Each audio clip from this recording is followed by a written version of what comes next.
Assalamualaikum warahmatullahi wabarakatuh.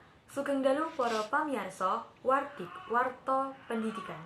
Pepanggihan malih kalian kula Amanda Febrilia minangka host wonten dalu menika. Wonten ajaran pendidikan ingkang enggal inggih menika semester ganjil ing Universitas Negeri Semarang nembe nglampahaken kuliah luring. Kuliah luring menika ateges kuliah luar jaringan utawi langsung dipun lambahaken wonten kampus. Nggih, saderengipun kedah dipun mangertosi bilih sampun kalih taun Universitas Negeri Semarang nglampahaken kuliah kanthi daring.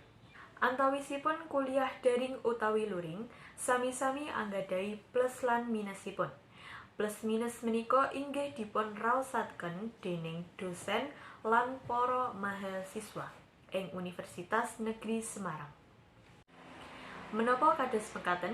Amargi kalih taun menika ing Indonesia wonten COVID-19, lajeng aktivitas para masyarakat boten saged kalampahan kanthi samestinipun.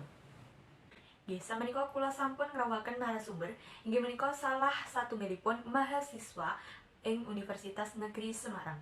Monggo Mbak saged pitepangan rumiyin. Nggih, tepangaken nama kula Lili Marifah, kula mahasiswa jurusan Pendidikan Basa lan Sastra Jawa Universitas Negeri Semarang. Nggih, Mbak Lili Marifah, samenika sampun semester pinten nggih, Mbak? Nggih, kula sampun semester gangsal, Mbak. Nggih, wartanipun wonten kampus Unis menika sampun kalih taun kepengker nglampahi kuliah daring. Leres menapa mboten nggih, Mbak? Nggih, Mbak, leres, Mbak. Nggih, nembe semester menika nglampahaken kuliah luring. Leres nggih, Mbak? Nggih, leres, Mbak. Antawisipun kuliah daring lan luring mestinipun wonten plus lan minusipun nggih, Mbak. Monggo saged dipun jlentrehake sakedhik Mbak kados pundi menika? Nggih, kuliah daring menika dampak positifipun saged dipun lampahaken wonten griya. Lajeng kuliahipun menika fleksibel. Fleksibel menika saking dosen biasanipun kuliah menika mawi Elena utawi via aplikasi Zoom.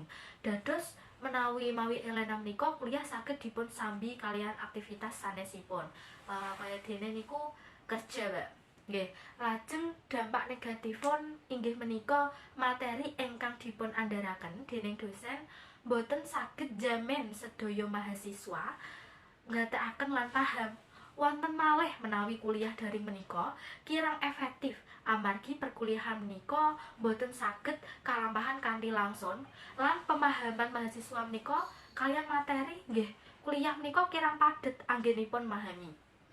Oh nggih, kados mekaten nggih, Mbak. Plus minusipun kuliah daring menika. Lajeng plus minusipun utawi dampak positif lan negatifipun kuliah luring menika menapa kemawon, Mbak? Nggih, kuliah luring menika dampak positifipun menika nggih saged paham secara langsung materi ingkang dipun andharaken dening dosen. Lajeng saged pepanggihan kalian kanca-kanca saking daerah-daerah sanesipun.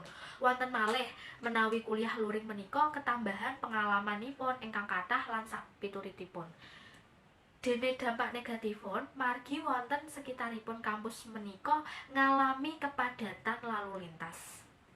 Nggih, menawi saged milih Mbak antawisipun kuliah daring utawi luring. Mbak sekeca kuliah daring menapa luring nggih, Mbak? Nek kula pribadi nggih luring, Mbak. Oh, luring. Nggih. Sarujuk, Mbak. Kuliah daring menika kuliah luring nggih, Mbak. Kuliah luring menika panci kathah benefitipun. Nggih, leres, Mbak. Nggih, matur nuwun Mbak Lili sampun rawuh wonten dalu menika. Mugi dipun paringi kalancaran kuliahipun ngantos wisuda. Amin. Nggih, kados mekaten para pamirsa Warta Pendidikan ngenani kuliah daring lan luring ing Universitas Negeri Semarang. Cekap semanten atur wartanipun nyuwun pangapunten menawi wonten kalepatan. Kula Amanda Febrilia pamit. Wassalamualaikum warahmatullahi wabarakatuh.